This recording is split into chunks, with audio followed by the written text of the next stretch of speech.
Welcome to PM Ready, your guide to becoming PMP certified. This is the lesson on schedule management documents, Part 1. In this lesson, we will, of course, cover the schedule management plan, also the project schedule, a schedule baseline, and you will probably also be familiar with the idea of a schedule network diagram, having used them in the past, though you may not have used the term schedule network diagram to describe them. However, there are many other documents related to this schedule that you may or may not have seen before that we will cover in this lesson. These schedule management documents are organized into two broad categories: those that are part of the schedule management plan and those that are other project documents that are important for managing the project, but not included in the project management plan. Those in the project management plan include the schedule management plan itself and the schedule baseline. All of the others are considered project documents and include the activity list, the activity attributes, the milestone list, the project schedule network diagram, the duration of estimates, the basis of estimates, the project schedule, schedule data, and project calendars. The schedule management plan is an important part of the project management plan and is closely related to the scope management plan and the cost management plan. It should be developed in concert with both the scope and cost management plans. And as is the case with all of the other management plans, development of this plan is an iterative process that requires coordination with all of the other knowledge areas. The schedule management plan establishes the criteria and the activities for developing, monitoring, and controlling the schedule. It is essentially the rulebook for how you're going to manage the schedule. It doesn't include the details of the schedule or the activities or the work breakdown structure or any of the other specifics about what is going to be done or when it will be done, but includes the rules for how those decisions will be made and how the project will be managed from a schedule perspective. It also includes appropriate control thresholds that you will have received and gathered from your key stakeholders regarding how far off schedule you can be and still be pretty much on track, and at what point the project is considered to be off schedule. Here's a list of some of the things that should be in your schedule management plan. It should have a description of the scheduling methodology and scheduling tools that you'll be using to develop and manage the schedule. This could be the critical path method for the methodology that you use. This is a very common methodology, but not necessarily the only way for you to come up with a good project schedule. Others include the critical chain method, as well as various agile methodologies that would be based on having a backlog and time boxes. It should also specify the estimating techniques that you will be using in coming up with the schedule. These could include specification of planning meetings that you would have with each agile iteration, planning poker technique using Fibonacci numbers, or it could, if you're not using an agile approach, it should specify whether you're using analogous, parametric, or bottom-up estimating, or a combination of these. And of course, it should specify which scheduling tool or tools you'll be using, whether Microsoft Project or some online tools or internal tools. It should also specify how you will be releasing the deliverables, and if you're doing iterations or phases, how long these iterations or phases should be. You might decide that you have iterations or phases that are 2 weeks long or 4 weeks long, or phases that are a month long or a quarter long. And then the release schedule is somewhat independent of that, in that the release schedule can be longer. So you, for example, may have iterations that are 2 weeks long, but decide that your releases will be once every 6 weeks or every 8 weeks. You should also specify your units of measure so that when people are looking at numbers on the schedule and they see, for example, a 2, they know whether that means 2 hours or 2 days or 2 weeks. Should also be used to specify how you will gather these estimates from people, whether you want people to estimate in hours, days, weeks, or some other measure. How important is it to specify the units of measure and make sure that they are consistent? Well, the classic example has become the Mars Climate Orbiter, which was a satellite sent to Mars to measure the climate around the planet. And it went into the atmosphere a little too far and burned up right at the very start of its mission, back in 1999. Why? Because of a mismatch in the units of measure. There were multiple teams involved from multiple organizations, and they didn't use the same units of measure. One used pounds and the other used newtons. And because of this mismatch, the software didn't line up properly, and it crashed. Make sure you get your units of measure straightened out, whether it's hours, days, weeks, or story points, or any other measure. When you're coming up with your estimated durations for your schedule, you'll often have a certain level of uncertainty. This is where you should specify what that level of uncertainty is or should be. You don't want to have an estimate out there that has a level of uncertainty of minus 50% or plus 100% when people are expecting it to be much more accurate than that. So whatever your range of estimates are, whatever technique you're using, you may be gathering optimistic, most likely, and pessimistic estimates and averaging those, and we'll get into some of those techniques later. But whatever your range of estimates is, that needs to be specified here. Your schedule management plan should also specify how everything to do with the schedule connects to the rest of the project management plan. In particular, it's common and recommended that your activities be uniquely identified and connected into the framework of the work breakdown structure. And this is where those unique IDs will come in very handy. Here is where you will also want to specify the process for updating the schedule status and recording progress on the schedule. How do you do this? Is it going to be self-reported? Are you going to use one or more software tools to gather schedule updates? Is the project manager going to meet with team members? And if so, when and how often? How will this information be reported? Will it be reported as a % complete? And if so, how do you deal with the problem of tasks so often being 90% complete or 95% complete for a very long time? One of the ways in which this can be done is to specify certain limits on the % complete. For example, you may say that you can only report that a task is either 0% complete, meaning it hasn't started yet, or 25% complete, 50%, 75%, or 100%. And that way you just cut out the 90% problem. But as you do this, you'll probably also want to specify what exactly it means to be 25% complete or 50% complete and so on. One technique that is a personal favorite of mine is to limit you to only 3 statuses.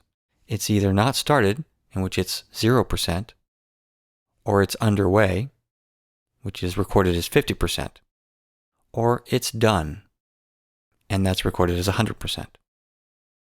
If that doesn't feel like enough variation for you in reporting progress, I suggest to you that you have a task that's too long. If you need to track progress at a lower level, then you need to break down your tasks into smaller pieces and get them small enough so that recording that it's in progress or not is enough. You should also specify upfront what your control thresholds are for your schedule. At what point do you identify a problem and take action? For example, you may have key stakeholders that want to be notified when a project is, say, more than 10% behind schedule, or they may want it to be reported at 5% behind schedule. Other things to address here include how you measure that. Are you going to measure that 5% tolerance as overall for the project, or for a certain phase, or for a certain iteration? If you're in the middle of a 1-month phase and you find that you are 5% behind on that phase, but you're still ahead of schedule overall, do you report that you're behind or not? Those sorts of rules should be defined at this point. What exactly are you measuring? How often do you measure it? Over what time period? And what is your tolerance of being off schedule before you need to step in and do something? And what is it exactly that you do when you're off schedule? Here is where you will also specify the rules for performance measurement. This may be based on earned value analysis, and if so, you could specify which of those formulas you'll be using, how you'll be reporting on them, how often you'll measure them, at what level, and so on. Or you may have other performance measurements that you choose to use for your project. Whatever they are, they should be specified here so that it's all decided up front and there are no questions later on about how performance is being measured and reported. And finally, how will you be formatting all of your schedule reporting, and how frequently will it go out? Will it be formatted as a report? Will it be part of some tool? Will it go out by email? Who will it go to? And how often will it be delivered? As with the other management plans in the other knowledge areas, this schedule management plan can be high level or very detailed, depending on the needs of the project and your organization. Also keep in mind that a lot of these rules may already be specified for you as part of the program or portfolio that your project is in, or based on guidance that you received from your PMO. Once you have your schedule management plan in place, the first step to putting together and defining and developing your project schedule is to create an activity list. Your activity list is your list of all schedule-related activities that are required to complete the work that's specified in the work breakdown structure. You should use the work breakdown structure as your framework and go through it, and for each work package in the WBS, define those activities or identify those activities that need to be done in order to complete those work packages. Each activity in your activity list should be given a unique activity ID and a description of the scope of work in sufficient detail so that your project team members understand what exactly is required in order to complete that activity. The activities themselves are not part of the work breakdown structure, but are very closely related to it.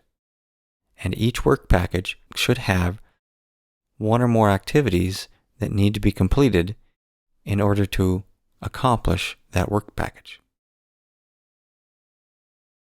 It's best if you involve your project team as much as possible, not only in defining your work packages, but in defining the activities necessary. This will provide much more accurate results. For example, you may have a work package to develop a certain component of software, and activities related to that work package could include the design of that component, some peer review, approval by your peers or team members or the team architect or others, then the development activities to develop that package, the unit testing that needs to be done, the integration testing that needs to be done for it to integrate into the system as a whole. It may also need some load or stress testing to see how well this component handles up under a large load of traffic or a large number of users. It may also require some performance testing to see how quickly and how well it responds. All of these activities should be identified and connected to that work package. It may also include release management and change management required in the target system. These particular tasks may be connected to the work package, or in the case of release and change management, they may be part of a larger package of work that needs to be done to manage releases on a regular schedule. In addition to each activity's details of what must be done in order to complete it, each activity also has a number of attributes that are useful to the project manager in managing each activity. These start with the unique activity ID, which is distinct from the WBS ID, but should be linked to it. Each activity should also have a short name or label to go along with a short description. Activity attributes also include predecessors, those activities that need to be done before this activity, as well as successor activities, those activities that should be done following this one. The logical relationships that connect the activities and the leads and lags between activities. These are some things that we'll cover in some following slides. Each activity will have unique resource requirements that are necessary to complete that activity. You may have certain tools that are necessary, certain skill sets that are required of individuals in order to do this activity. Any number of resource requirements that may be needed for the activity should be stored along with all of the other activity attributes. Any imposed dates that are required of this activity should also be required here, along with the other attributes. These dates could include things such as requirements from the contract that require you to finish a certain activity by a certain time. It could be dates imposed by other factors outside of the contract that are part of your environment. Certain activities may also need to be done in certain locations. This may be because you have certain facilities or tools that are necessary in order to complete the work, or it may be because of information security restrictions. The state or country in which you work may have restrictions on the data that you use. A lot of data that they gather and record in databases maintained by state and federal government contain very sensitive information that is required to remain in the state or country in which it originated. This is very common in the European Union, also in the United States. I was managing a project recently in which not only did the data have to remain within the state, but all work done on the software had to also be done within the boundaries of the state. It could not even be in another state, let alone another country. An activity might also be restricted to a certain location for safety requirements. Any other constraints or assumptions about the activities should also be recorded here, just in case they become important to the completion of the activity, information that team members should be aware of. Anything at all unusual about the activity's requirements. And activities can be categorized into different types of effort. For example, design, development, testing, quality, safety, release, configuration management, risk response, or even project management could be different categories of activities. And that's it for part 1.